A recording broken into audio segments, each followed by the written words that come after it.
మనం క్రిస్మస్ అనగానే అందరం ఎదురు చూస్తూ ఉంటాం. ఈ యొక్క పండుగని నేను ఘనంగా చేసుకోవాలి, ఘనంగా మా యొక్క కుటుంబ సభ్యులని ఏంటండి, మా యొక్క ఫ్రెండ్స్ని, రిలేటివ్స్ని అందరిని పిలుచుకొని ఘనంగా చేసుకోవాలని మనం ఆశపడతాం. కానీ నిజంగా క్రిస్మస్ ఈ యొక్క సువార్తని అందరు తెలుసుకోవాలి. క్రిస్మస్లో ప్రభు అయిన యేసుక్రీస్తు జన్మించినప్పుడు అక్కడ 3 సంగతులు జరిగాయి. ఒకటి, నూతనమైనటువంటి నక్షత్రము జన్మించను, ఒక స్టార్ పుట్టింది అనేసి అన్నారు. ఓకేనా? ఫస్ట్ ఒక స్టార్. 2, అక్కడికి గొల్లలు వచ్చారు. ఎవరు వచ్చారు? గొల్లలు వచ్చారు. 3, అక్కడికి 3 జ్ఞానులు వచ్చారు.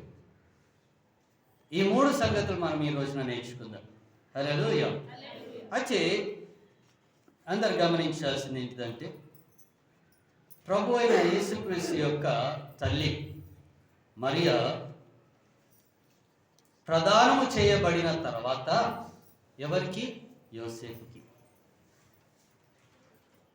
ఎవరు ఏ గోత్రంలో జన్మించినారు, ఎవరు ఏ కుటుంబానికి సంబంధించిన వారు మనం తెలుసుకోవాలంటే మత్తయి సువార్త 1వ అధ్యాయము 1 నుండి మనం చదివితే, యోసేపు ఏ గోత్రానికి సంబంధించిన వాడు, మరియా ఏ గోత్రానికి సంబంధించిన వారు అని మనకు అక్కడ కనిపిస్తూ ఉంది.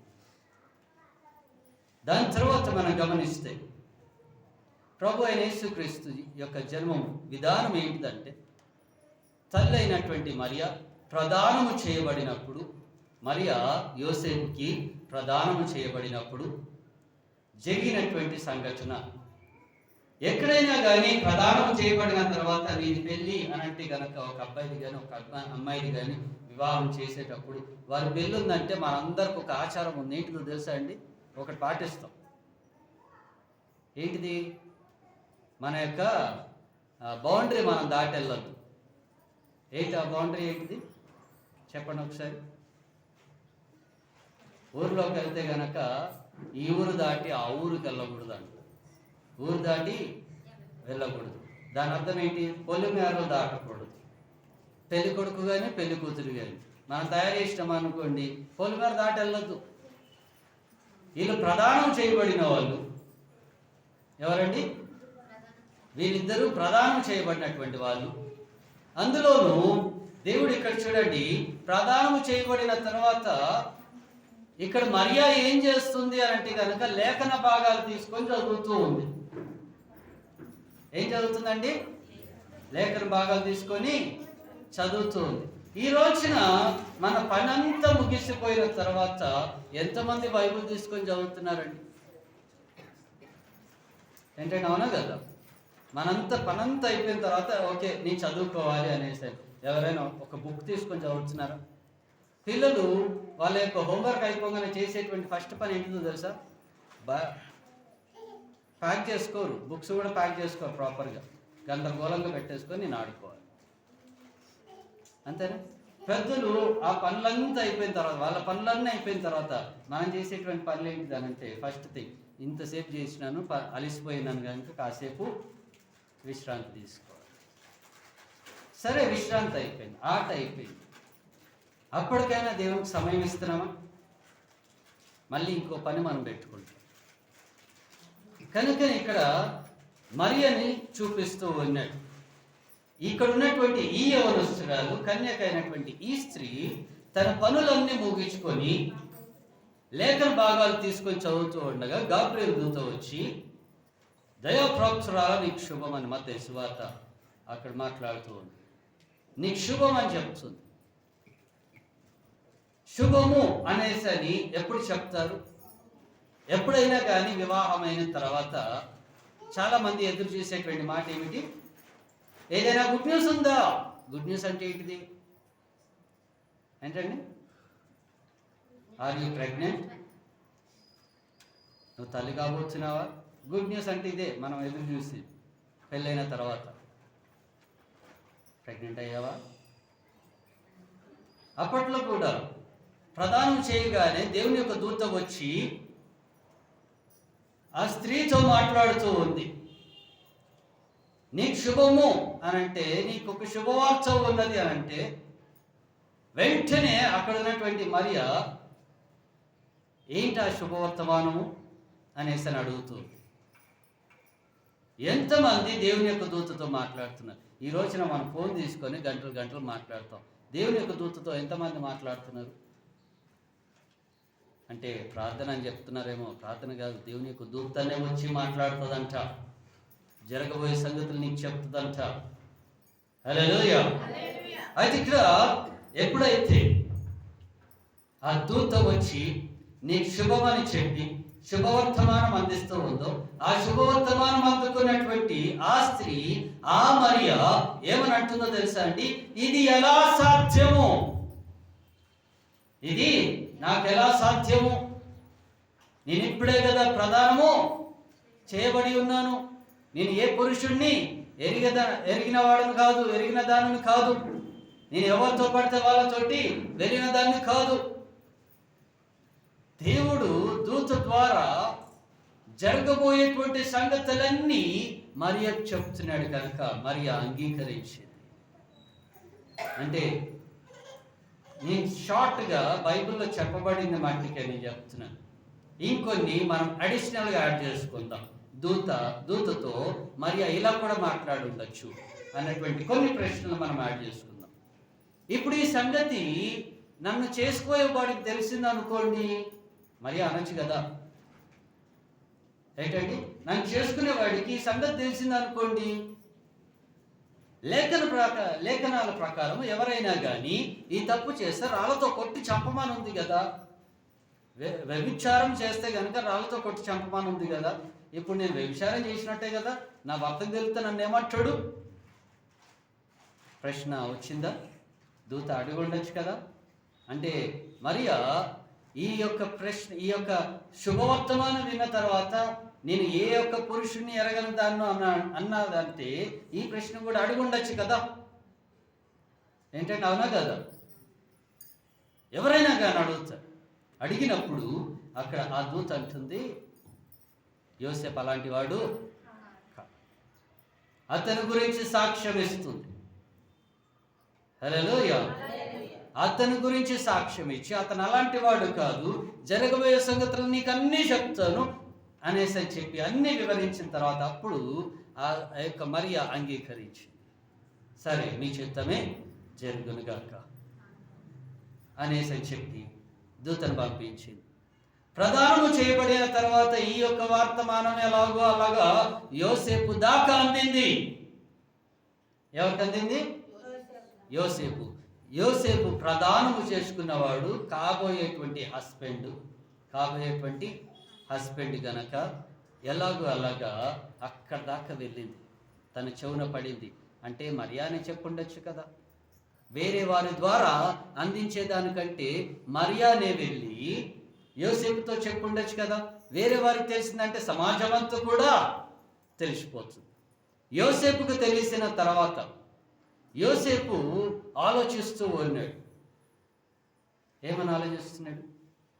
ఒకసారి మీరు ఊహించుకోండి. మత్తయి సువార్తలో ఈ యొక్క మాటలు ఉన్నాయి. ఏమని ఆలోచిస్తూ ఉండొచ్చు? ఎలాగైనా ఏమని వదిలించుకోవాలి. ఇప్పుడు నేను కనుక ఈ యొక్క కుమార్తె ఇలాంటిది అనేసి అని చెప్పి నేను ఆ యొక్క సమాజ మందిరం దగ్గరనో లేకపోతే నలుగురు మధ్యలోనో తీసుకెళ్తే కనుక ఎవరికి ప్రమాదము? మరియాకే ప్రమాదం, పుట్టబోయేటువంటి శిశువుకి ప్రమాదం. కనుక ఏమవుతుంది? చంపేస్తారు. ఏం చేస్తారండి? చంపేస్తారని భయపడి ఏం చేశాడు? ఆలోచించాడు.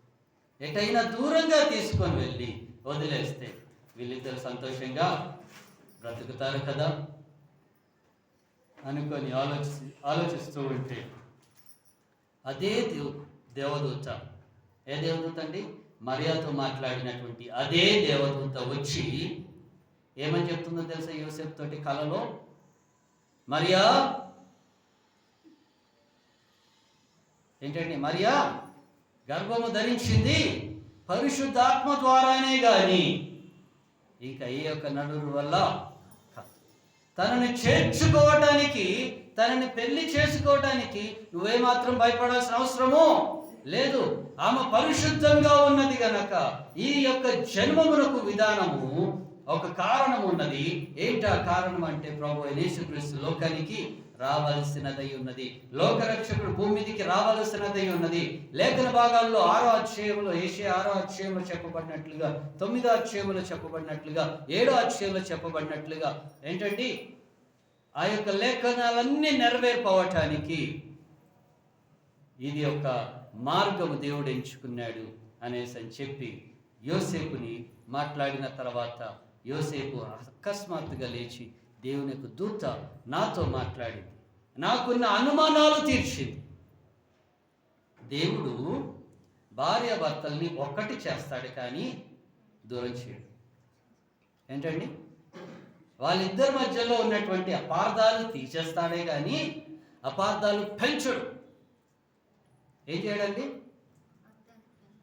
ఏదైనా కానీ సమస్య ఉన్నదంటే ఒక్కరొక్కరు సపరేట్గా ప్రార్థన చేసినా అతని గురించి తనకి, తన గురించి అతనికి వివరంగా చెప్తారు. వాళ్ళు అలాంటి వాళ్ళు కాదు, ఇలాంటి వాళ్ళు కాదు, వాళ్ళు మంచి వాళ్ళు అనేసి దేవుడే సాక్షిని చెప్తున్నాడు.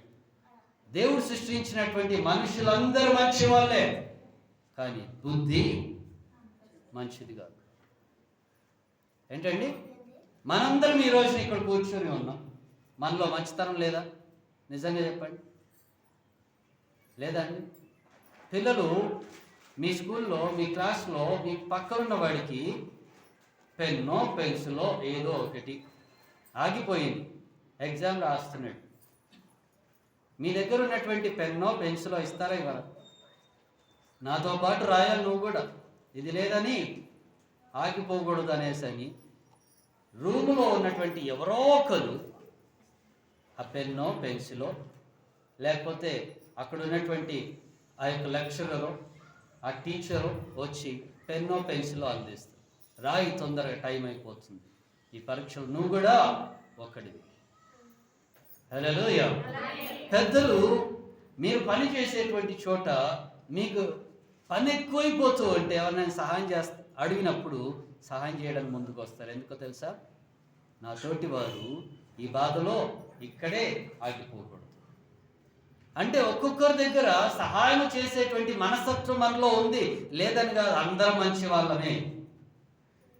కానీ ఈ మంచి వాళ్ళం పని చేసేటప్పుడు ఏం చేస్తామో తెలుసా అండి?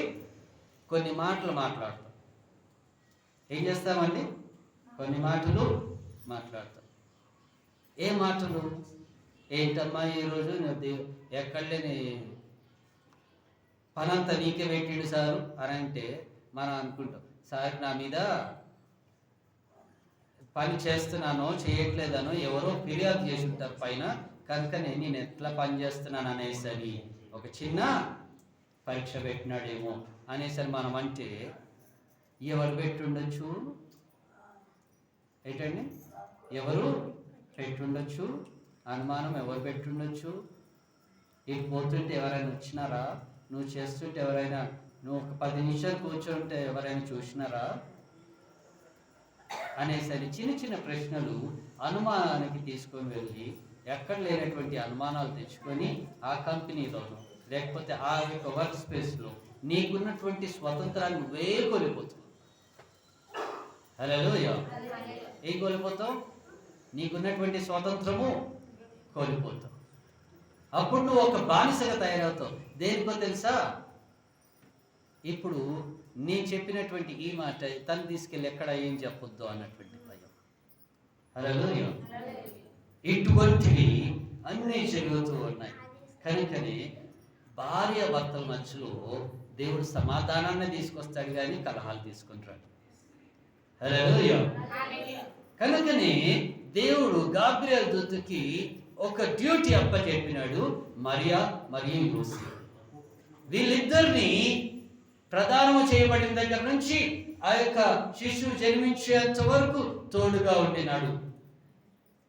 వాళ్ళిద్దరి మధ్యలో ఎటువంటి విభేదాలు రాకుండా చూడు, సమాధానపరిచి నడిపించు అనేసి చెప్తే దేవుడు ఆ యొక్క గాబ్రియల్కి అప్పగించినటువంటి ఆ యొక్క పనిని గాబ్రియలు మరియతో మాట్లాడింది, యోసేపుతో మాట్లాడింది, ఏంటండి దానితో పాటు గొల్లులతో మాట్లాడింది, ముగ్గురితో మాట్లాడి నడిపించి ఈ యొక్క ప్రదానము చేయబడిన తర్వాత వారు నజరేత్కి ప్రయాణం అవ్వాలి. ఎక్కడి నుంచి అండి? నజరేత్, గలిలయ నుండి వారు బెత్లెహేముకి ప్రయాణం అవ్వాలి. దాదాపుగా 140 కిలోమీటర్లు వాళ్ళు ప్రయాణం చేస్తున్నారు.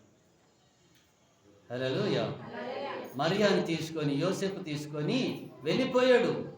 ఎందుకు వెళ్ళిపోయాడు? ఎందుకు తీసుకొని వెళ్ళిపోయాడు? కారణం ఏంటిది? ఇక్కడ తను గర్భం ధరించింది పరిశుద్ధాత్మ వలన అనేసని అక్కడ ఉన్నటువంటి గాబ్రియల్ దూత చెప్పి ఉన్నది కనుక ఈ యొక్క మాట ఎక్కడైనా బయటికి తెలిస్తే ఎక్కడైనా కానీ అవమానపడుతుంది అనేసి అని చెప్పేసి తనను కొట్టి చంపేస్తారేమో అన్నటువంటి భయంతో యోసేపు తనను వివాహం చేసుకొని తీసుకొని వెళ్ళిపోయినాడు. ఇక్కడ లేడు, ఇంకా నజరేతులో లేడు. ఎక్కడ లేడు? నజరేతులో లేడు. తీసుకొని వెళ్ళిపోయాడు. ఎక్కడికి వెళ్ళిపోయాడు? బెత్లెహేముకి వెళ్ళిపోయాడు. యెరూషలేము బెత్లెహేం ప్రాంతానికి వెళ్ళిపోయాడు. దాదాపుగా 140 కిలోమీటర్లు, ఇంచుమించున మైల్లోకి వెళ్తే కనుక దానికి సగం 70 మైళ్ళు. ఎన్ని మైళ్ళు అండి? 70 మైళ్ళు వాళ్ళు ప్రయాణం చేసుకుంటూ వెళ్తూ ఉన్నారు. ప్రయాణం చేస్తూ వెళ్తూ ఉండగా ఇక్కడ మీకా 5వ అధ్యాయము 2వ వచనం చూడండి. ఈ యొక్క ప్రాఫెసీ, ఈ యొక్క ప్రవచనము నెరవేరుకోవటం మనం అక్కడ చూస్తూ ఉన్నాం. మీకా 5వ అధ్యాయం 2వ వచనం.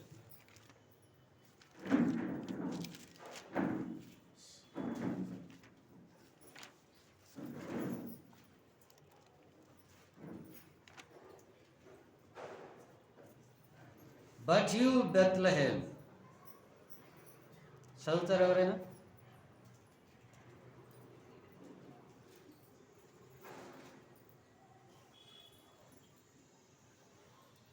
పేజ్ నెంబర్ చెప్పండి అమ్మ, ఎవరైనా తీసుకుంటే కనుక.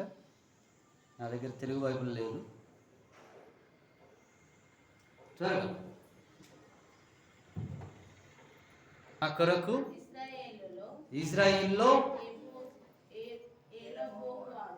ఏలబోవాడు నీలో నుండి వచ్చును. దేవునికి స్తోత్రం. ఏమని చెప్తున్నాడండి? ఇజ్రాయిలు, ఎఫ్రాయిము, బెత్లెహేము నువ్వు ఎంత మాత్రము స్వల్పమైనటువంటి గ్రామము కాదు, అంటే చిన్న గ్రామము కాదు. ఈరోజున బెత్లెహేం ప్రాంతాన్ని చూడండి, మ్యాప్లో చూడండి. మన యొక్క హైదరాబాద్ ఎంత ఉందో అంత చిన్నగా ఉంటుంది బెత్లెహేం అన్న. ఆ ప్రాంతము ఎంత మాత్రము చిన్నదానిది కాదు. హల్లెలూయా. ఆ మాట చెప్పిన తర్వాత ఏమంటున్నాడు తెలుసా? ఈ లోకాన్ని నడిపించేవాడు రాజు నీలో నుంచి పుట్టేవాడు, నీలో నుంచే వస్తాడు, నీ దగ్గర నుంచే వస్తాడు. హల్లెలూయా. మరి ఎక్కడ యూదయ, ఎక్కడ గలిలయ, ఎక్కడ సమరయ, ఇవన్నీ ప్రాంతాలు దాటుకుంటూ వీరు బెత్లెహేముకి ఎందుకు వచ్చినారు? ఎప్పుడైనా ఆలోచించారా? ఏంటండి, వీళ్ళు బెత్లెహేం ప్రాంతానికి ఎందుకు వచ్చినారు? బెత్లెహేం అంటే రొట్టెల ఇల్లు అని దాని అర్థం. ఏంటంటే దాని అర్థము రొట్టెల ఇల్లు. అయితే ఈ బెత్లెహేముకి ఎందుకు వచ్చినారు? అక్కడ కూడా ఒక కారణం ఉంది.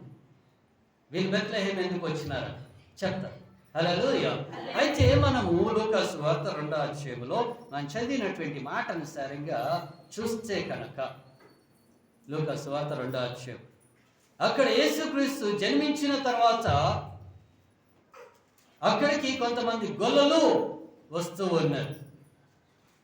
జన్మించిన తర్వాత ఎక్కడ జన్మించాడు అన్నది మనకి లిఖించబడల. ఏంటండి, ఎక్కడైనా జన్మించారు అని ఎక్కడ రాయబడలే, ఎక్కడైనా ఉన్నారు అనేసి అని రాయబడల. కానీ క్లియర్గా ఒకటే మాట ఏంటంటే, యేసుక్రీస్తు మార్గములోనే, బెత్లెహేం మధ్యలో మార్గములోనే జన్మించినారు. బెత్లెహేం ప్రాంతంలోనే మార్గములోనే జన్మించినారు. అతను తలదార్చుకునేటువంటి స్థలము కూడా లేదు. అంటే ఆ దినముల్లో ఒక ఆజ్ఞ వచ్చింది కైసర్ నుంచి. ఏంటిదో తెలుసా అండి? రాజు దగ్గర నుంచి ఒక ఆజ్ఞ వచ్చింది. అప్పట్లో యేసుక్రీస్తు జన్మించిన తర్వాత ఆ సమయంలోనే జనాభా లెక్కలు తీయమని రాయడం జరిగింది. అది అప్పటి నుండి ఫస్ట్ ఏడి అనేసి అని అంటారు. ఏమంటారండి? మనం ఇప్పుడు బీసీ ఏడి అని రాస్తాం కదా, అదనమాట. సో అక్కడ ప్రభు యేసుక్రీస్తు జన్మించినప్పుడే ఫస్ట్ జనాభా లెక్కలు రాయటము మొదలు పెట్టినారు. ఎవరు ఏ ప్రాంతంలో ఉంటున్నారు, వాళ్ళ పేర్లు ఏంటి, వాళ్ళ గోత్రాలు ఏంటి, ఏ ప్రాంతం నుంచి వచ్చారు, మీ యొక్క జీవిత విధానం ఏంటి అనేసి అని అక్కడ జనాభా లెక్కలు రాయటం మొదలు పెట్టారు. అందు గురించని బెత్లెహేము ప్రాంతంలో ఎక్కడ ఖాళీ స్థలము లేదు. లేకపోయేసరికి అక్కడ అందరిని అడుగుతున్నాడు. యోసేపు అడుగుతున్నాడు. ఏమని అడుగుతున్నాడు? అయ్యా, తల దాచుకోవడానికి నాకు కొద్దిగా చోటు కావాలి, కొద్దిగా నాకు సమయం కావాలి, కొద్దిగా ప్లేస్ కావాలి అనేసి అడుగుతున్నాడు. ఆ ప్లేస్ని ఎంతో మంది, లేదయ్యా మా ఇంట్లో చుట్టాలు ఉన్నారు. ఎవరున్నారు ఇంట్లో? చుట్టాలు ఉన్నారు. జనాభా లెక్కలకు వచ్చారు మా వాళ్ళు. ఏంటండి? ఎక్కడికి వచ్చారు? జనాభా లెక్కలకు వచ్చారు మా వాళ్ళు. కనుక మా ఇంట్లో స్థలము లేదు, మా పెరట్లో స్థలము లేదు, మా యొక్క పశువుల సంతలో స్థలము లేదు. ఎందుకంటే వాళ్ళ పశువులు కూడా తీసుకొచ్చి ఈయన పెట్టారు. వాళ్ళు ఎన్ని రోజులు ఉంటారో తెలియదు కనుక, వాళ్ళ మందని తెచ్చుకున్నారు కనుక. హల్లెలూయా, హల్లెలూయా. అయితే ఒక వ్యక్తి, ఒక కుటుంబం మట్టుకు ప్రభు అయిన యేసుక్రీస్తుకు చోటిస్తూ ఉందండి. ఆ యొక్క కుటుంబ సభ్యులు, నాకు ఇంట్లో స్థలం అయితే లేదు కానీ నా పశువుల తొట్టి మట్టుకు కొంచెం స్థలం ఉన్నది, మీరు అక్కడ తల దాచుకోండి. ఎక్కడండి? పశువుల తొట్టులో, ఆ దొడ్డిలో కొద్దిగా స్థలం ఉంది, అక్కడ మీరు తల దాచుకోనండి. అక్కడ మీకు కావాల్సిన ఏర్పాట్లన్నీ మీకు అందించమంటే మేము అందిస్తాము, కానీ అక్కడ మీరు తల దాచుకోండి. హల్లెలూయా. యేసుక్రీస్తు పశువుల తొట్టిలో అక్కడ తల్లైనటువంటి మరియు యోసేపును అక్కడ ఉంటూ ఉన్నటువంటి ఆ సమయంలో అక్కడికి వచ్చింది ఎవరు అంటే గొల్లలు వచ్చినారు. ఎవరు వచ్చినారండి? గొల్లలు వచ్చినారు. అసలు ఈ గొల్లలకి ప్రభు అయిన యేసుక్రీస్తు జన్మానికి ఏంటి సంబంధం? ఎప్పుడైనా ఆలోచించినారా? ఏంటండి? యోహాన్ అంటాడు మాట, బాప్టిజం ఇచ్చి యోహాను మాట అంటాడు మత్తయి సువార్తలో, అదిగో లోక పాపం మోసుకొని పోల్చినటువంటి దేవుని గొర్రె పిల్ల అని అక్కడ పిలుస్తాడు. ఏమని పిలుస్తాడు? లోక పాపం మోసుకొని పోతున్న దేవుని గొర్రె పిల్ల. ఈ గొర్రె పిల్లల గురించి చెప్తున్నాడు. ఎందుకు ఇక్కడికి గొల్లలు వచ్చినారు అని అంటే కనుక, పాత నిబంధనల ప్రకారం ఎవరైనా కానీ పాప పరిహార్థమైనటువంటి బలిని అర్పించేటప్పుడు, ఏంటంటే పాప పరిహారమైనటువంటి బలి అర్పించేటప్పుడు, సమర్పించుకునేటప్పుడు వారు గొర్రెలు తీసుకొచ్చి దేవుని యొక్క మందిరములో అక్కడ ఉన్నటువంటి గొర్రెల కాపర్లకి, గొర్రెల మందకి అక్కడికి అప్పగించేవారు. దాని మీద ఒక దండ రాసేవారు, ఇది పలానా వాళ్ళది అనేసి ఒకటి రాసి పెట్టేవారు. ఈ రోజున గొర్రెల మీద లేదు, మేకల మీద లేదు, కానీ బర్రెలకు ఉన్నాయి. ఏంటి? వాటి చెవులకి కమ్మలు ఉన్నాయి. ఏంటి ఆ కమ్మలు? గవర్నమెంట్ వచ్చి చిన్న ప్లాస్టిక్ దాన్ని పెట్టేసి వెళ్తుంది.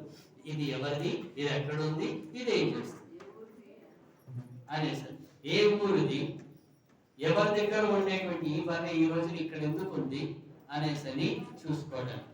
హల్లెలూయా. అయితే అక్కడ ఎలాగైతే ఉన్నాయో ఇక్కడ ఎప్పుడైతే గొర్రెను తీసుకొని వస్తున్నాడో ఆ గొర్రెకి మెడలో ఒక దండ వేసి పలానా వాళ్ళది అనేసి చెప్పి ఈ గొర్రెల కాపర్లు, మందిరములు పనిచేసేటువంటి ఈ గొర్రెల కాపర్లు అక్కడ గొర్రెని పరీక్షిస్తూ ఉంటారు. అది తీసుకునేటువంటి ఆహారం కానీ, తాగేటువంటి నీరే కానీ, లేకపోతే అది బాత్రూమ్ పోయినా, లేకపోతే అది 2 నంబర్ పోయినా ఎక్కడ కూడా దోషము లేకుండా దాని యొక్క చర్మం మీద కానీ దాని యొక్క లోపలైనా కానీ ఎటువంటి ఇన్ఫెక్షన్స్ లేకుండా ఉన్నదైతే కనుక ఆ గొర్రెను తీసుకునేవారు. దేనికి? పాప పరిహారమైనటువంటి బలి కోసం. హల్లెలూయా. అక్కడ పని చేసేటువంటి గొర్రెల కాపరికి వాళ్ళకు కూడా కొన్ని మందలు ఉన్నాయి, గొర్రెల మందలు వాళ్ళకు కూడా ఉన్నాయి. ఇప్పుడు వీళ్ళు కూడా జనాభా లెక్కలకు వచ్చినారు కనుక ఎందుకు వచ్చినారండి? జనాభా లెక్కలకి వచ్చినారు కనుక వీళ్ళు కూడా వాళ్ళ దగ్గర ఉన్నటువంటి గొర్రెల మందరిని తీసుకొని వచ్చి బెత్లెహేము ప్రాంతంలో కొద్దిగా గడ్డి ఉండే వరకు ఆ యొక్క ప్రాంతంలో వాళ్ళు మందరు కాస్తూ గొర్రెలు కాస్తూ ఉన్నారన్నమాట. ఎంతమంది ఉన్నారో తెలియదు. వీళ్ళందరూ ఎక్కడ పనిచేసేవాళ్ళు? గొర్రెల కాపర్లు మందిరంలో పనిచేసేవాళ్ళు. హల్లెలూయా. ఎక్కడ పనిచేస్తారు వీళ్ళు? మందిరంలో పనిచేసేవాళ్ళు. హల్లెలూయా. మరి ఈ రోజు నేను చెప్పండి, క్రిస్మస్ పండుగ రాగానే మా ఫ్రెండ్స్ లో కానీ ఇది పెద్దల్లో కానీ ఎక్కడైనా కానీ రాజకీయ నాయకులు వచ్చినా కానీ స్టేజ్ మీదకి రాగానే అక్కడ అంటే మేము యాదవులు, మేము గొర్రెల కాపర్లు, ప్రభువైన యేసుక్రీస్తు ఫస్ట్ మాకే కనిపించాడు. మరి మీ జీవితం ఎందుకు మారలేదు? అందరు గొర్రెల కాపర్లు దేవుని యొక్క ఆలయంలో పనిచేసేటువంటి గొర్రెల కాపర్లు కాదు. గొర్రెల కాపర్లు వేరు, దేవుని మందిరంలో పనిచేసేటువంటి గొర్రెల కాపర్లు. హల్లెలూయా. వారి యొక్క దానికి సంబంధించిన వాడివే, వాళ్ళ గోత్రానికి సంబంధించిన వాడివే, వాళ్ళకి సంబంధించినవే అన్ని. కానీ నీ పనులు వేరు, వాళ్ళ పనులు వేరు. మా దేవాలయంలో మందిరంలో పనిచేసే వాళ్ళకి వేరే, ఇళ్లలో పనిచేసే వాళ్ళకి వేరే. హల్లెలూయా. హల్లెలూయా. కనుక ఇళ్లలో అంటే కనుక ఇంటి దగ్గర పనిచేసేవాళ్ళు, వారి యొక్క ఇంటి కోసం పనిచేసేటువంటి వాళ్ళ. హల్లెలూయా. అయితే ఈ గొర్రెల కాపరికి గాబ్రియెలు దూత వచ్చి ఏమని మాట్లాడుతుంది? అదిగో లోక రక్షకుడు జన్మించి ఉన్నాడు, పశువుల పాకలో అతను పరుండి ఉన్నాడు, వెళ్ళి చూడండి. ఎలా వెళ్ళండి? మీరు వెళ్ళి వాళ్ళని చూడండి. వెళ్ళినారు, చూస్తున్నారు, కానీ ఒట్టి చేతులతో వాళ్ళు వెళ్ళలేదు. ఎలా వెళ్ళినారండి? వాళ్ళ దగ్గర ఉన్నటువంటి వాళ్ళ గొర్రెలు, వాళ్ళ సొంత గొర్రెలు, ఒక గొర్రె పిల్లని తీసుకొని వాళ్ళు పోయినారు. హల్లెలూయా. హల్లెలూయా. వీళ్ళు ఎక్కడ పని చేసేవాళ్ళు? దేవాలయంలో, యెరూషలేములో పనిచేసేటువంటి గొర్రెల కాపరులు. హల్లెలూయా. వెళ్ళి ఆ యొక్క ప్రభువైన యేసుక్రీస్తుని పరిశీలించి చూస్తున్నారు. ఏం చూస్తున్నారండి? పరిశీలించి చూస్తున్నారు. ఎందుకు పరిశీలించి చూడాలి? కారణం ఏమై ఉండొచ్చు? ఎప్పుడైనా ఆలోచించినారా? అయ్యో, అతను తండ్రి అయినటువంటి యెహోవా యొక్క కుమారుడుగా ఈ యొక్క లోకానికి ఉద్భవించి ఉన్నాడు కదా, అతనిలో పాపము లేదు, దోషము లేదు, ఎటు విధమైనటువంటి కలంకము లేదు కదా. ఆయన యొక్క బ్రతుకుల్లో కూడా, ఆయన యొక్క పుట్టుకలో కూడా ఎక్కడ పాపము లేదు కదా. మరి ఈ యొక్క గొల్లలు వచ్చి, ఆలయంలో పనిచేసేటువంటి ఈ గొల్లలు వచ్చి ఇతన్ని అంత పరిశీలించేందుకు చూడాలి? ఆలోచించారు ఎప్పుడైనా? యేసుక్రీస్తు మన అర్పించేటువంటి అర్పణ ఏదైతే ఉందో దాని మీద ఒక ఇన్ఫెక్షన్ కానీ లేకపోతే ఏ యొక్క చెప్పాలంటే దెబ్బ కానీ తగలకుండా ఉండాలనేసని, గాయము లేనిదై ఉండాలనేసని దేవుడు పెట్టినటువంటి ఒక నిబంధన, ఒక రూల్. నువ్వు గొర్రెని సమర్పించాలని వస్తున్నావు కదా, సమర్పించడానికి వస్తున్నావు కదా, పాప పరిహారమైనటువంటి బలిగా ఇస్తున్నావు కదా, దాని మీద దెబ్బ కానీ స్క్రాచ్ కానీ తగలకుండా ఉండాలి. మరి యేసుక్రీస్తు యొక్క జన్మం ఎక్కడో అయింది, బెత్లెహేములోనే అయింది, ఎక్కడో అయింది. కానీ అతన్ని జన్మించేటప్పుడు అక్కడ ఎవరు నర్సులు లేరు కదా. ఏంటంటే ఎవరు లేరు? నర్సులు లేరు కదా, ఎవరో తోటి వాళ్ళు ఎవరో సహాయం చేసినారు. మీరు సరిగాని బిడ్డని తల్లిని ఏం చేసినారా? తల్లికి ఇబ్బంది ఏమైనా ఉన్నదా? ఏంటండి, కుమారుడికి ఏమైనా ఇబ్బంది ఉన్నదా? పరిశీలించి చూడటం. గొర్రెల కాపర్ల దగ్గర వాళ్ళు గొర్రెల కాపర్ల మట్టికి వచ్చినారంటే చెప్పలేము. అక్కడ వాళ్ళతో పాటు వాళ్ళ కుటుంబం కూడా వచ్చిండొచ్చు, ఎందుకంటే జనాభా లెక్కలు రాస్తున్నారు కనుక. తల్లిని చూసే వాళ్ళు తల్లిని చూస్తున్నారు, బిడ్డని చూసే వాళ్ళు బిడ్డని చూస్తున్నారు. అంటే ఆలయముకి సంబంధించినటువంటి ప్రభువైన యేసుక్రీస్తు గనక ఏంటంటే ఆలయంలో పనిచేసే వాళ్ళు వచ్చి ఆయన యొక్క నర్సింగ్ చేస్తున్నారు.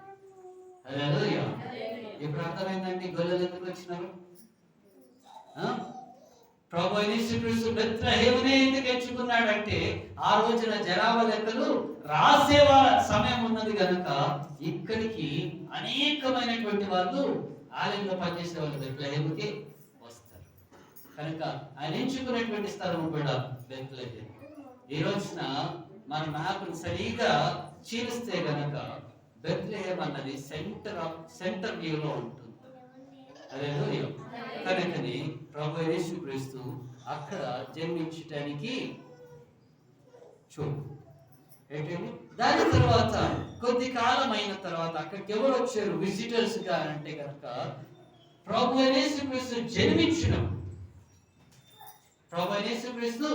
జన్మించినప్పుడు ఆకాశంని చూస్తూ ఉన్నటువంటి కొంతమంది ఆస్ట్రాలజీ చూసేవాళ్ళు, జాతకాలు చూసేవాళ్ళు అని చెప్పచ్చు, లేకపోతే నక్షత్రాలు చూసి చదివేటువంటి వాళ్ళు అనొచ్చు. ఏంటండి, నక్షత్రాలు చూసి చదివేటువంటి వాళ్ళు. మూడవదిగా నేను చెప్పేది, మొట్టమొదటిగా నేను మరియా యోసేపు గురించి చెప్పాను, దాని తర్వాత గొర్రెల గురించి కాపర్ల గురించి చెప్పాను, దాని తర్వాత మూడవది ముగ్గురు జ్ఞానులు. హల్లెలూయా. అయితే ఈ యొక్క ముగ్గురు జ్ఞానుల గురించి నేను చెప్తున్నాను. నేను ఎక్కడ బైబిల్ రెఫరెన్స్ తీయలేదు, మీరు ఎవ్వరూ ఇంకా బైబిల్ చూడాల్సిన అవసరము లేదు. ఓకేనండి, అర్థమైంది కదా ఇంతవరకు క్లియర్గా? అయితే ఈ యొక్క ముగ్గురు వాయిస్ మ్యాన్ రావడానికి కారణం ఏంటి? జ్ఞానులు, ముగ్గురు జ్ఞానులు రావడం కారణం ఏంటి? యేసుక్రీస్తు జన్మించినప్పుడు అంటాం ఆకాశములో ఒక నక్షత్రము జన్మించింది. ఆయన జన్మించినాడు అనేసని సకల మానవాళికి తెలియాలి. ఎవరికి తెలియాలి? భూమి మీద ఉన్నటువంటి ప్రతి ఒక్కరికి తెలియాలి. గొల్లలకి దేవుడు అంటున్నాడు, ఏమని అంటున్నాడు? మీరు వెళ్ళి ఆయనను ఆరాధించి అందరికీ చెప్పండి. ఆలయానికి వచ్చేటువంటి ప్రతి ఒక్కరికి మీరు చెప్పండి. హల్లెలూయా. ఎవరు అంటున్నారు ఈ మాట? గాబ్రియల్ దూతను చెప్పండి గొల్లలకంట. తల్లి అయినటువంటి మరియా, యోసేపు వారు ముందుకు వస్తున్న గొల్లలు అందరూ అడుగుతూనే ఉంది, వాళ్ళందరూ చెప్పుకుంటూనే వస్తున్నారు. అయితే ఇది ఒక పక్క నడుస్తూ ఉంది, ఇంకొక పక్కన దేవుని యొక్క సువార్త అందలే. ప్రభు అయిన యేసుక్రీస్తు జన్మించినాడు అనేసరి ఎక్కడ అందలే. ఎలా అందించాలి? అయితే నక్షత్రాన్ని చదివేటువంటి వాళ్ళు చాలా మంది ఉన్నారు.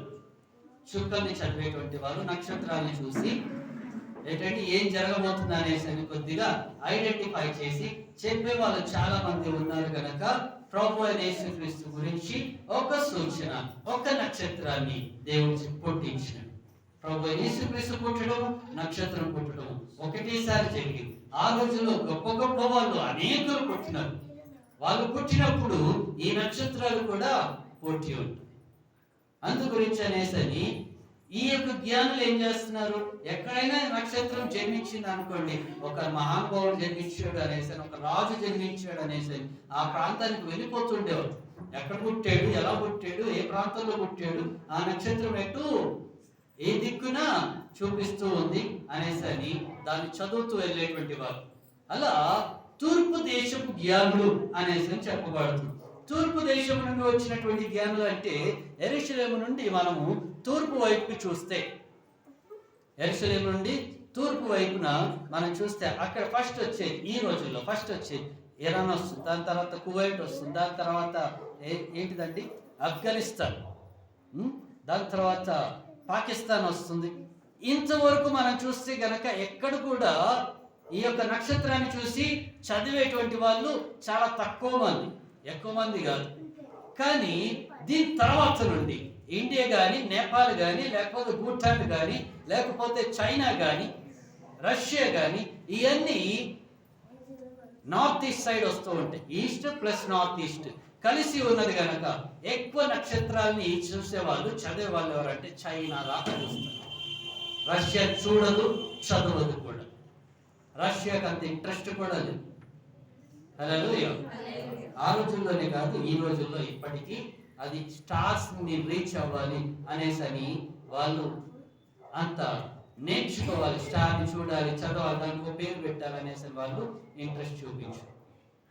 కానీ ఒక మాటని గమనించి, ఈ యొక్క తూర్పు దేశ జ్ఞానులు చైనా మొదలుకొని ఇండియా దాకా అస్ట్రాలజీ మీద నిలబడినది మన మట్టికే, ఇండియా మట్టికే.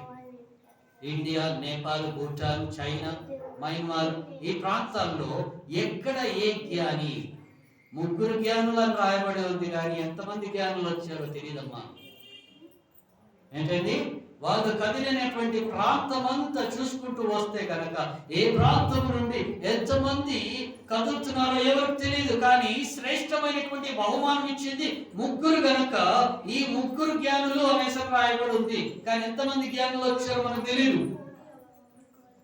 హల్లెలూయా. తూర్పు దేశం నుండి కదిలినటువంటి ఆ జ్ఞానులు ప్రభువైన యేసుక్రీస్తుని చేరుకోవడానికి దాదాపుగా 3 సంవత్సరాలు పట్టింది. దాదాపుగా ఎన్ని సంవత్సరాలు? 3 సంవత్సరాలు పట్టింది. ఎందుకు పట్టింది? ఇది కూడా మీరు ఆలోచించి, యేసుక్రీస్తు జన్మించిన తర్వాత 3 జ్ఞానులు రావడానికి 3 సంవత్సరాల సమయం పట్టిందంటే, 3 సంవత్సరాలు కాదండి, ఇది దాదాపుగా ఒకసారి మనం చూద్దాం. మత్తయి సువార్తలో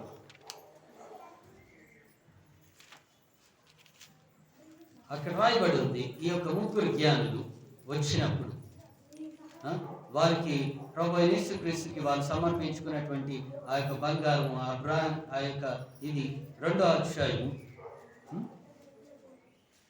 ఒకసారి మనము 2వ వచనం నుంచి చదువుతాం. యూదుల రాజుగా పుట్టినవాడు ఎక్కడున్నాడో తూర్పు దిక్కున ఎవరు చూసి, మేము ఆయన నక్షత్రమును చూసి ఆయన పూజింపవచ్చితిమని చెప్పిరి. హేరోదు రాజు ఒకసారి 8వ వచనం చదవండి. మీరు వెళ్ళి ఆ శిశువు విషయమై జాగ్రత్తగా విచారించి తెలుసుకొనగానే నేను వచ్చి ఆయన పూజించినట్లు నాకు వర్తమానం తెండని చెప్పి వారిని బెత్లెహేమునకు పంపెను. దేవునికి స్తోత్రం. హల్లెలూయా. అయితే ఇక్కడ హేరోదు మహారాజు ఏం చేస్తున్నాడండి?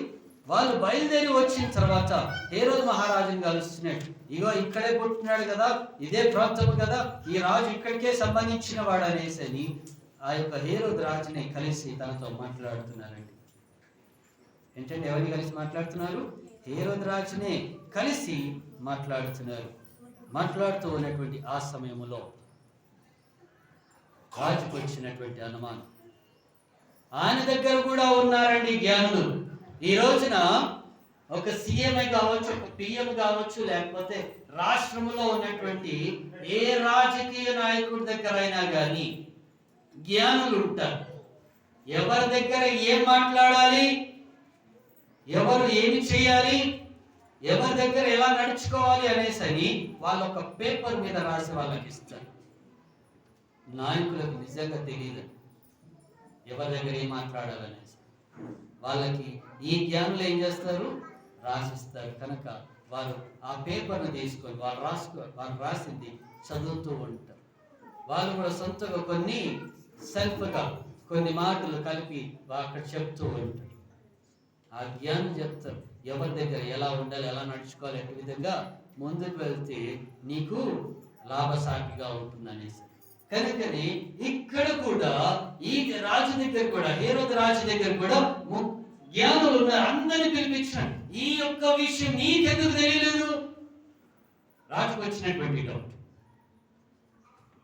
దాదాపుగా కొన్ని సంవత్సరాలు వాళ్ళు ప్రయాణం చేసుకుంటూ వచ్చిన తర్వాత 3 సంవత్సరాలు ఎందుకు పట్టింది అంటే కనుక, తూర్పు దేశం నుండి వాళ్ళు రాత్రంతా ప్రయాణం చేసి పగలు ఇంకొంతమంది అలాగే నువ్వు ఇక్కడే ఉండు, స్టార్ ఇక్కడే కనిపించింది, ఈ స్టార్ నీ కన్ను చూపు ఈడే ఉండదు, నీకు కన్ను మూసుకుంటుంది, లేకపోతే నీకు ఏదైనా ఇబ్బంది అవుతుంది అంటే ఇంకోటి మీరు అదే ప్రాంతాన్ని చూడమని చెప్పు, దాని తర్వాత నువ్వు వెళ్ళి రెస్ట్ తీసుకో అంటే ఒక్కొక్కరు ఒక్కొక్క డ్యూటీ చేసుకుంటూ ఒక్కరు మట్టుకు ఆ నక్షత్రాన్నే చూస్తున్నారు. గురి కలిగి మళ్ళీ రాత్రి కాగానే మళ్ళీ ప్రయాణం చేయడం మొదలు పెడుతున్నారు. అలా ప్రయాణం చేస్తూ చేస్తూ చేస్తూ ఎన్ని కిలోమీటర్లు వారు ప్రయాణం చేసినారో తెలియదు. కానీ వాళ్ళు వచ్చింది 3 విషయాలు చేయడానికి. ఒకటి, విశ్వాస సహితమైనటువంటి ప్రయాణం, ఆయనను చేరుకోవాలి అని. 2, ఆయనను చూసి ఆరాధించాలి అనేసి. 3వది, మార్పు చెంది అక్కడి నుంచి కదలాలనేసి. ఈ ప్రయాణంలో జ్ఞానం దగ్గర ఉన్నది 3 విషయం. హల్లెలూయా. అయితే ఇక్కడ అంటున్నాడు ఆ యొక్క విశ్వాసం గురించి అంటున్నాడు, వాళ్ళ విశ్వాస సహితమైనటువంటి ప్రయాణం గురించి అంటున్నాడు. ఎలాగైనా మేము ఆ యొక్క నక్షత్రాన్ని చేరుకోవాలి. రాజు దగ్గరికి వెళ్ళారు, హేరోదు దగ్గరికి వెళ్ళి అడుగుతున్నారు. అంటే హేరోదునే అడిగినారన్న గ్యారంటీ లేదండి. మార్గ మధ్యలో పోతూ ఉంటే ఎన్ని దేశాలు కనిపిస్తే అన్ని దేశాలని వాళ్ళు అడుగుతూనే వెళ్తున్నారని దాని అర్థం ఏంటండి? వాళ్ళు ఏం చేస్తున్నారు? అడుగుతూనే ఉన్నారని దాని అర్థం. నక్షత్రం ఇక్కడ ఆగింది కనుక నేను కూడా ఇక్కడ ఆగుతాను అని చెప్పడానికి లేదు. ఇక్కడ ఆగింది, నక్షత్రం ఇక్కడ ఆగింది అంటే మేము ఇక్కడ ఎంక్వైరీ చెయ్యాలి. మేము తూర్పు దేశం నుండి వచ్చినాం. ఎక్కడి నుంచి వచ్చినాం? తూర్పు దేశం నుండి వచ్చినాం కనుక ఆరాధన చూపించే లేదు. కొన్ని ప్రాంతాల్లో ఆ యొక్క సూచనలు లేవు.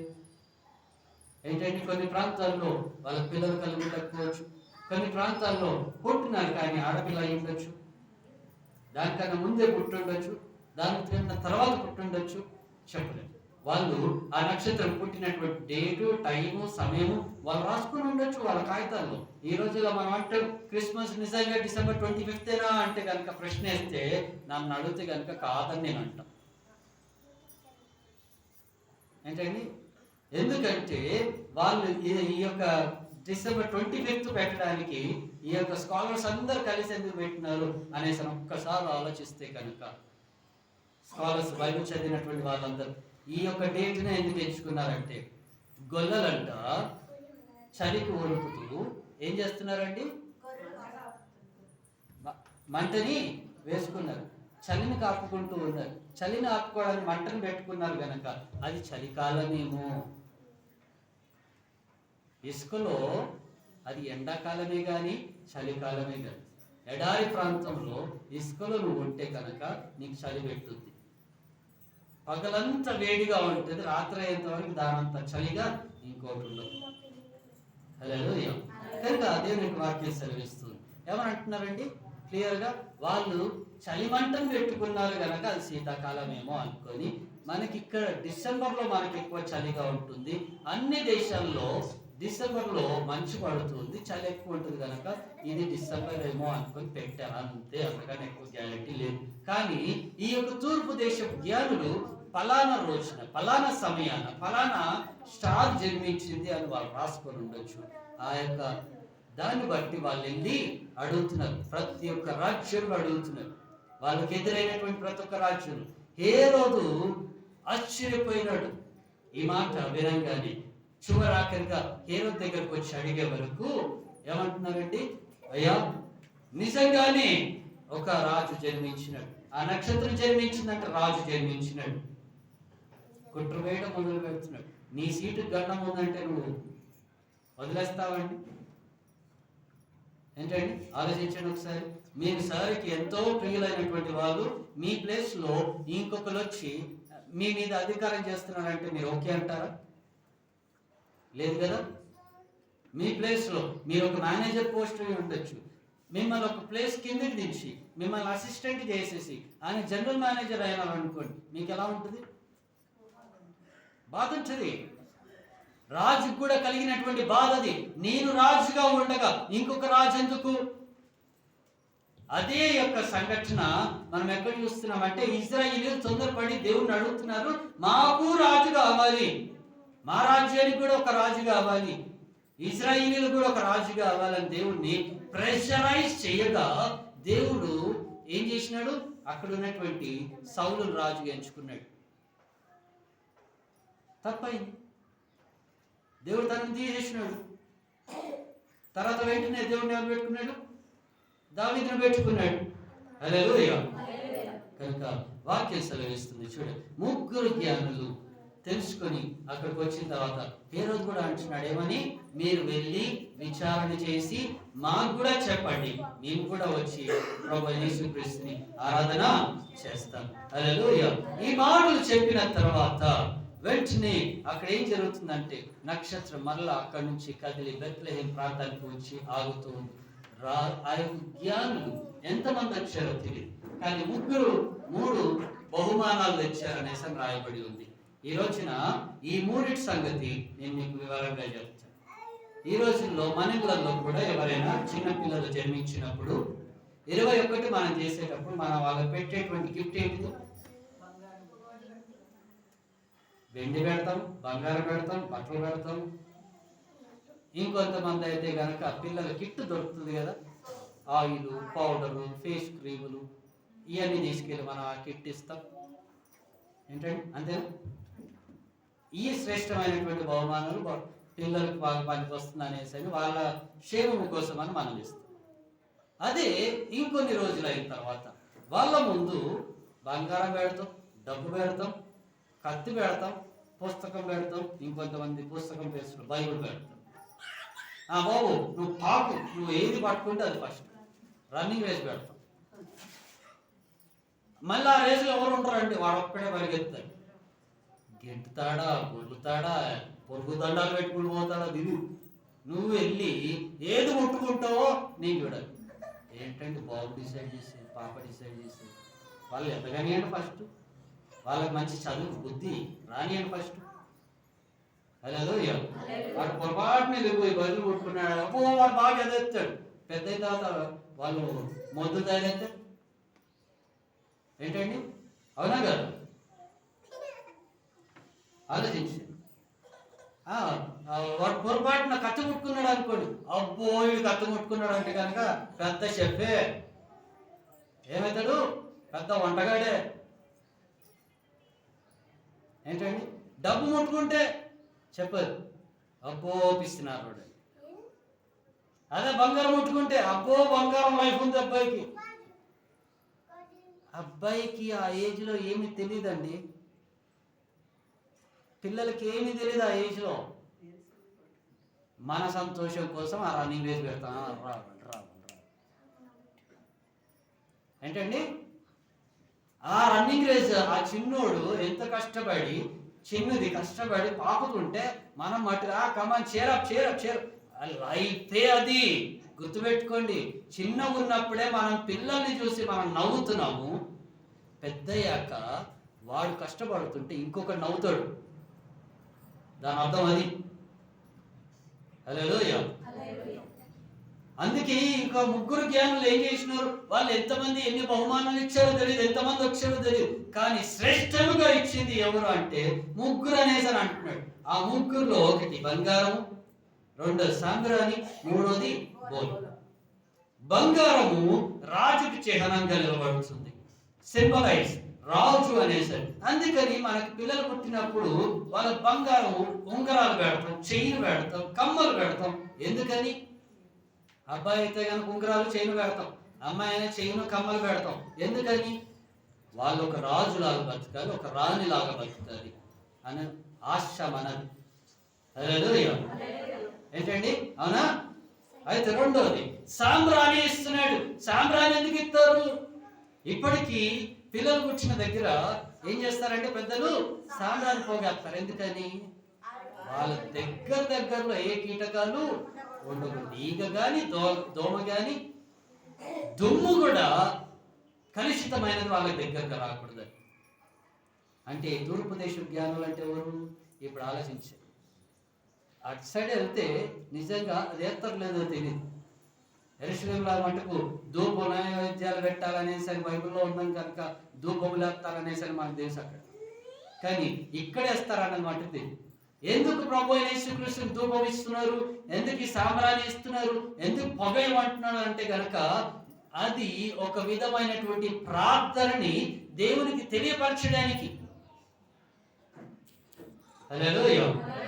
పాత నిబంధన గ్రంథంలో అక్కడ ఉన్నటువంటి యాజకుడు ఏం చేస్తాడో తెలుసా అండి? ఒక చేతిలో ధూపం పట్టుకొని ఇంకో చేతుల్లో దహన బలి అర్పించినటువంటి రక్తం పట్టుకొని తను లోపలికి వెళ్తాడు. ధూపం వేసుకుంటూ లోపలికి వెళ్తాడు. హల్లెలూయా. ధూపము దేవుని యొక్క సన్నిధానంలో ఉంది అనేసి చూపిస్తున్నాడు. ఆ ధూపము ఇక్కడ యేసుక్రీస్తుకి అప్పగిస్తున్నాడు. ధూపము ఈ యొక్క సాంబ్రాణి ఇస్తున్నాడు. ఆయన ధూపం వేయండి. ఆయన మా గురించి చేసేటువంటి ప్రార్థన దేవుడు అంగీకరించేలాగా ఉండాలి. మా ప్రార్థనలు ఆయన ముందు ధూపం వలె ఉన్నది అనేసి దాని అర్థం. సాంబ్రాణి అందుకే ఇస్తుంది. మరియు మూడవది శ్రేష్టమైనది ఏంటిదనంటే బోలం. ఈ బోలం ఎందుకు ఆయనకి ఇస్తున్నారు అని అంటే కనుక ఏదైనా కానీ భద్రంగా దాచిపెట్టాలంటే బోలములోనే దాచిపెట్టాలంట. బోలంలో చుట్టి దాచిపెడితే అది ఎక్కువ కాలం ఉంటుంది అని అంట. అందు గురించి అని ఐగుప్తు దేశంలో మమ్మీస్ అనేసరి మనం ఏం చూస్తున్నామంటే వాళ్ళ యొక్క పితరులు ఎవరైనా పెద్దలు రాజు చనిపోతే వాళ్ళని అందులో వేసి బట్ట చుట్టి పెట్టేవాళ్ళు. అందు గురించి అని ఇప్పుడు వాళ్ళ యొక్క ఏవైతే బాడీస్ ఉన్నాయో అవి తీసినా వాళ్ళ కొద్దిగా స్ట్రక్చర్ కనిపిస్తుంది. వాళ్ళు ఎలాంటి వాళ్ళు, వాళ్ళ యొక్క ముఖ కదలికలు ఎలా ఉండేవి. కానీ ఈ రోజున మనల్లో ఎవరైనా చనిపోయినవి తీయండి, అస్థి పంజరాలు బయటకు వస్తాయి. కానీ వాళ్ళ అస్థి పంజరాలు వాళ్ళని ప్రిజర్వ్ చేసినట్టు. అందు గురించి ఒక చిన్న ఉదాహరణ చెప్తాను. ఎప్పుడైతే యాకోబు చనిపోతున్నాడో, ఎక్కడ చనిపోతున్నాడండి? ఐగుప్తు దేశంలో యాకోబు చనిపోతాడు. ఎప్పుడు చనిపోతాడు? ఎప్పుడైతే అక్కడ కరువు వచ్చిందో యాకోబు కుమారుడు అయినటువంటి యోసేపు ఐగుప్తు దేశంలో రాజుగా నిలబడుతున్నాడు. ఆ సమయంలో తండ్రిని తన యొక్క సహోదరులను ఒకరొకరుగా తెచ్చి రాజ్యంలో పెట్టుకున్నప్పుడు, వాళ్ళ యొక్క రాజ్యంకి తెచ్చుకున్నప్పుడు అక్కడ యాకోబు కొన్ని రోజుల తర్వాత చనిపోతాడు. చనిపోయినటువంటి యాకోబు యొక్క డెడ్ బాడీని చుట్టి కట్టి పెట్టి వాళ్ళు ఐగుప్తు దేశం నుంచి విడిచిపెట్టి కానాన్ దేశానికి వచ్చేటప్పుడు యాకోబు యొక్క సమాధిని కూడా తెచ్చినారు. ఏం తెచ్చినారు? యాకోబు యొక్క డెడ్ బాడీని కూడా వాళ్ళు తీసుకొని వచ్చినారు. అంటే ఆ దాచిపెట్టి ఉండొచ్చు ఇంతకాలం అని అంటే బోలకులో ఉన్నటువంటి స్పెషాలిటీ. ఏదైనా కానీ భద్రంగా దాచిపెట్టచ్చు. కొద్ది కాలాలు, కొన్ని సంవత్సరాలు అలా ఉంటుంది. కనుకనే ఇక్కడ యేసుక్రీస్తు యొక్క 3వ సంవత్సరంలో 3 జ్ఞానులు ఎందుకు వచ్చినారు అంటే ఇదే కాదు. యేసుక్రీస్తు 3 సంవత్సరాలకు ఆయన చనిపోతాడు. 33 సంవత్సరాలకు ఆయన చనిపోతాడు. ఆయనకి ఈ యొక్క సాంబ్రాణి అవసరమై ఉన్నది, ఈ యొక్క బోధము అవసరమై ఉన్నది, రాజుకి బంగారము అవసరమై ఉన్నది అనేసి అంటున్నాడు. హల్లెలూయా. ఈ అన్ని బహుమానాలు ఇచ్చి ఎంతమంది ఎన్ని ఇచ్చారో తెలియదండి, కానీ శ్రేష్టమైన ఈ 3 మట్టికే. అందు గురించి అని ఇక్కడ ఈ యొక్క జ్ఞానం తీసుకొచ్చిన ఇవి అనేసి అని చెప్తున్నారు. దాని తర్వాత యేసుక్రీస్తు తనతోటి ఆ యొక్క బహుమానాలు తీసుకున్న తర్వాత వాళ్ళు వెళ్ళిపోతూ ఉంటే దేవుని యొక్క దూత మరొకసారి ఈ జ్ఞానులకు కనిపించి ఏమంటుందో తెలుసా అండి? అయ్యా, హేరోదు యొక్క మనస్తత్వం బాగోలేదు గనక మీరు వచ్చిన దారి కాక వేరొక్క దారి నుండి మీరు వెళ్ళండి. ఈ రోజుల్లో మనం ఎవరింటికైనా వెళ్ళాలంటే మ్యాప్లో మనం పెట్టుకొని వెళ్తాం. గూగుల్ మ్యాప్స్ అని, ఎం మ్యాప్స్ అనేసి అని ఏమేమో ఉన్నాయి, అవన్నీ పెట్టుకొని మనం వెళ్తాం. ఆ రోజుల్లో దేవుని యొక్క నక్షత్రం వాళ్ళని నడిపించింది. కనుకని ఈ రోజున మనము క్రిస్మస్ అనగానే స్టార్ ఒకటి హైలైట్ చేసి పెడతాం. ఎటు పోయినా కానీ మేము యేసుక్రీస్తుని అనుసరిస్తున్నామని చెప్పడం కాదు, నీ స్టార్ని చూస్తున్నాం. ఏముందండి? స్టార్ ఉంటుంది. ఈరోజు ఈ యొక్క స్టార్ ఎంత ఫేమస్ తయారైపోయిందంటే అక్కడికి క్రిస్మస్ రాయింది, ప్రతి ఒక్క షాపులో కూడా ఈ స్టార్ కనిపిస్తుంది. బాబు క్రిస్మస్ వచ్చింది కనుక అందరు రండి, క్రిస్మస్ ఆఫర్లు ఉన్నాయి. ప్రతి ఒక్క షాపుల్లో కూడా మనం పెడతాం, అందరూ పెడతారు స్టార్. స్టార్ ఏంటిదని అంటే వాళ్ళ యొక్క మార్గాన్ని మార్చింది స్టార్. హల్లెలూయా.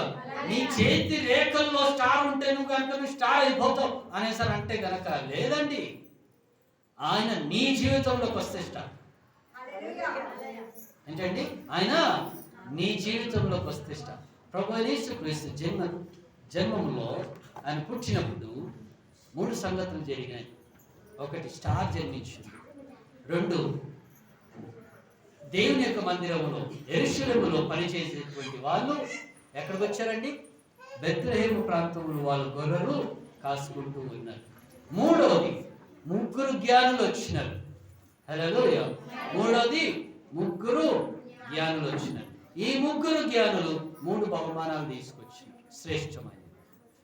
కనుకని ఈ స్టారు వారి యొక్క జీవితాన్ని మార్చింది.